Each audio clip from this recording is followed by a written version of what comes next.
So the first thing I'm going to do, even though this light looks like it's out, I know there's power up there because it's tied in with the other light, with the light switch on the existing lights in the kitchen. I'm going to turn the light switch off. That way I'm 99% sure that the power is off to here, because there's no junction box here. I know the wire probably goes from here and goes over to the other light switches, or the light fixture, okay? So this is a 4-foot bulb. You twist it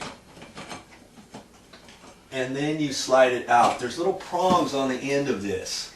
There's 2 prongs in this particular one, and this light fixture, you push it straight up and then you twist the bulb into place. Now there's other ones that sometimes you just push this straight up in the end fitting and it snaps into place, or there might be just one hole at the end, and this might have a spring-loaded goodie here where you take the bulb and you have to push it one way or the other, swivel it down. Okay, so there's 3 different ways on how to remove that, depending what kind of light fixture you have. Now this one here, let's get you up here, show you this. This bottom plate needs to come off, and on this one there's an end goodie. You see there?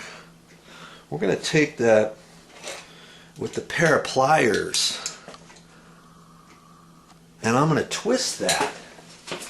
I'm going to take some pliers and just take that and twist it, you know, 90 degrees like that, and now this is going to come down. Sometimes you can do that with your fingers, other times you can't.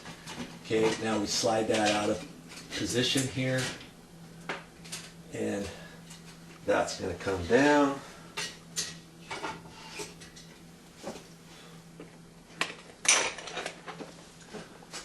And then I'm going to look for the wire connection.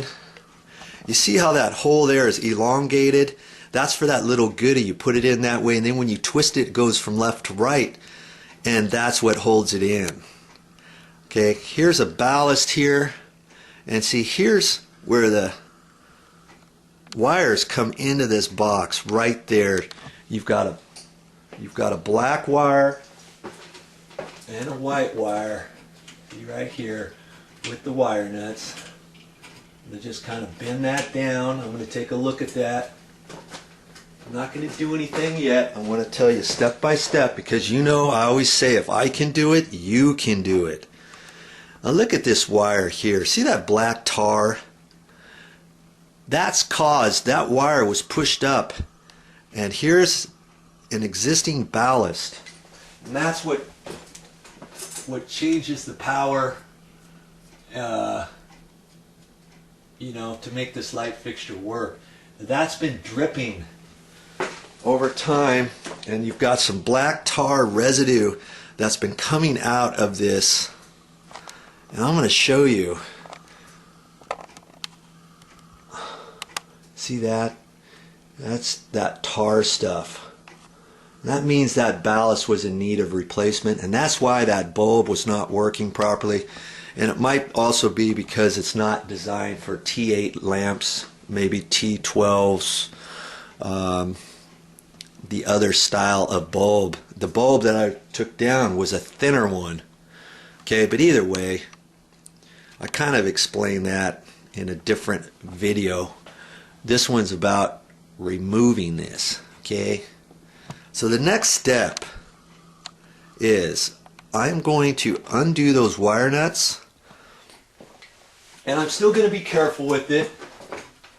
This is the power. All these other wires go to the ballast, and then they go over to the end fittings in this light fixture. Okay, so the only ones I'm concerned about is the power that feeds this actual light fixture. Okay, so I'm going to undo these wire nuts, and I'm still, like I say, I'm still going to be careful. I'm going to undo that wire. That goes to the ballast, and this one here goes to the ballast as well. Okay, now for me to be 100% sure that there's no power going to that, which I'm which I know there's not, first off, because there's only one wire, one cable that comes into this light fixture. Okay, if there was power, if power was right at this light fixture, then you'd have another wire going from there over to the light switch, over to the other lights. Okay, well, I've got a little wire tester here, and I'm going to press it on one side and the other. Let's get you, okay, I guess you can see that from there. Okay, I'm just going to hold this up here. I'm going to hold one on the black, one on the white, and this has a little light that glows when the power comes on. And you test I always test my tester in an outlet that I know is working, so I know that my tester's working and what kind of light I'm supposed to be looking for. And I'm holding this on here, and there's nothing. Okay, so I know there's no power coming to this at all. Okay, so I just want to make sure that I don't turn the light switch on. If I don't turn the light switch on, I know there's no power there. But just for kicks, let's see what happens. I'm going to turn the light switch on. Okay, I've got the light switch on right now. The lights are now back up for the rest of the lights here in the kitchen. This one's tied into that, and I'm going to hold this on here. And can you see that? There's a little orange light that comes on down here at the bottom. Okay, now there's power there.